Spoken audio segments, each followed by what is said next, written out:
You guys get everything that we have. We send an email, you get the financial reports, you get everything. And I've shown that in videos. Now you want me to go do some more work and show you again that you get what we tell you you should have. Now, as relates to transparency, we have been nothing but transparent here at the Village of Dolton. The lie detector determined that was a lie. Every document we produce, every statement we give them. They sued us. That's another lawsuit they sued us for. And guess what? We won. The lie detector determined that was a lie. She even forces her department heads to lie for her. You have statements that you receive every month, financials. Since September, I also provided them to the judge in the case, so I am not lying, and you can check your email. The lie detector determined that was a lie. Oh, well, we did give them the paperwork. Why would we be in court demanding to receive paperwork in which we received? All the way until last month, we were receiving monthly financial reports. This month, we did not receive a monthly financial report the way that we traditionally would. When we talk about the deficit, last fiscal year through May, the deficit was $2.5 million in our operating account. This year, through the report we got, which was September 30th, I pulled that up as you were speaking. So from May through September, there was an additional $4.2 million of deficit.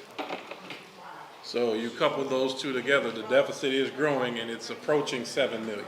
And when it comes to finances, trustees who were here tonight say they recently won a court case getting the clerk's name back on the village bank account. They say it had been improperly removed. The trustees did win in court. I have the case right here. Let's go over it. Now, one of the main problems that's occurring in Dolton is spending. The mayor has put the city in a $7 million budget deficit, which is huge for a place like this because there's only about 20,000 residents of Dolton, Illinois. Now, the mayor has stopped giving any financial data to the village trustees, who are essentially the city council. Now, this lack of financial transparency and no one understanding what's going on with the bank accounts and the finances of Dolton have led the trustees to have to file a lawsuit to get the information, to understand what's going on with the village's finances. So the trustees filed this lawsuit alleging 5 specific things. Now, first, the trustees allege that the mayor has been issuing checks without the required approval from the village board and without the clerk's signature.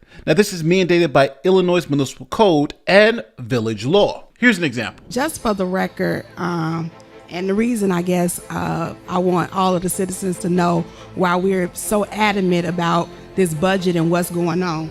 May 12, 2021, a resolution was passed. The following persons are hereby authorized to be added as signatories for all city accounts: Mayor Tiffany Hanyard, Village Clerk Allison Key.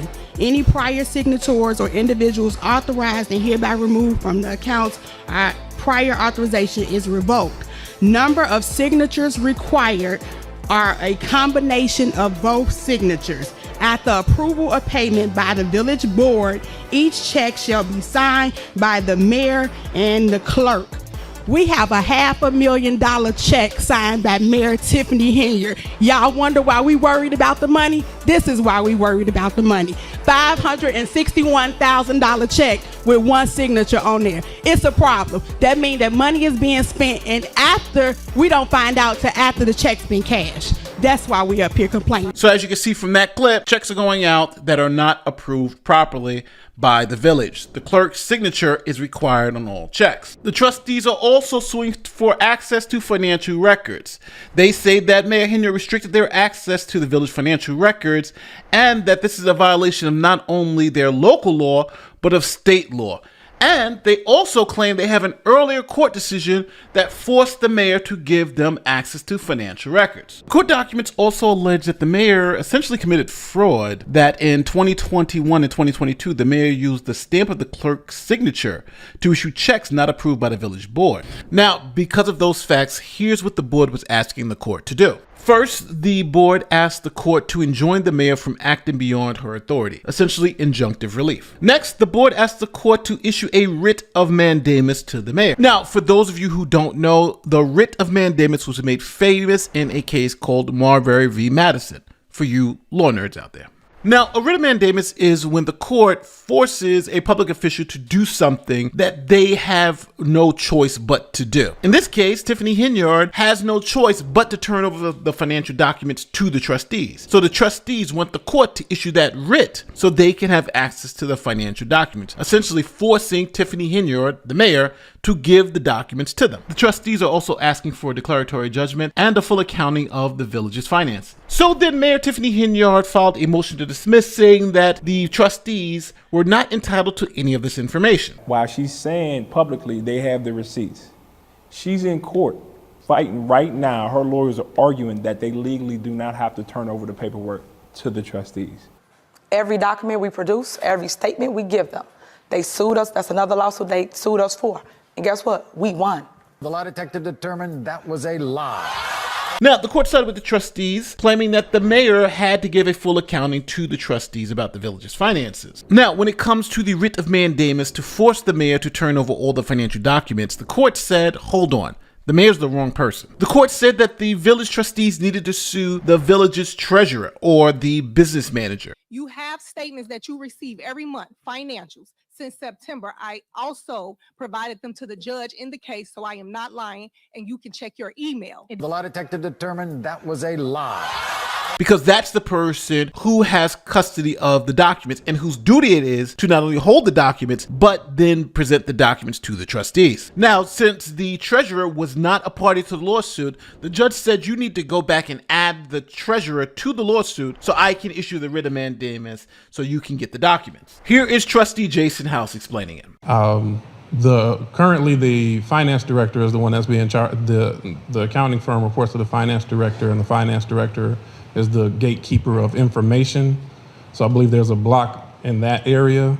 And we recently, and when I say recently, this morning, won a court case that indicated, one, that the clerk key was wrongfully removed from the bank account and should be reinstated to the bank account. Part two of the case indicated that the financial information that we are not being given, the board is entitled to it. They did indicate, even that we're entitled to it, that the lawsuit should have been inclusive of it says treasurer is the actual word, which in this case is our finance director. So I believe with the court order, we may see some movement. I believe the accounting firm at this time, which I do agree, I'm in agreement. I would like for them to provide us with that information. I think it's kind of a tricky scenario, and I believe the information will be forthcoming with the proper order from the court. So that would be my thought or ask of reconsideration. So as you just heard, the court also ordered that the clerk be put back on all the bank accounts. Now, this will stop Hinyard in her tracks, because to now spend any of the village's money, she needs the clerk's signature. So this ruling was extremely positive for the Board of Trustees. They got the clerk back on the bank accounts, they got to stop Tiffany Hinyard from spending money willy-nilly, and they get a full accounting of the records to find out what's actually going on. Now, hopefully by the next board meeting, we'll finally have that information and we'll know what is going on behind the scenes. Tiffany Hinyard, the walls are closing in. The FBI, the state AG, and now you have this judge saying, hey, you have to turn over everything to the Board of Trustees. It's the law. You didn't realize the level of how far she's willing to lie about everything. Please visit the Dolton Trustee website at doltontrustees.org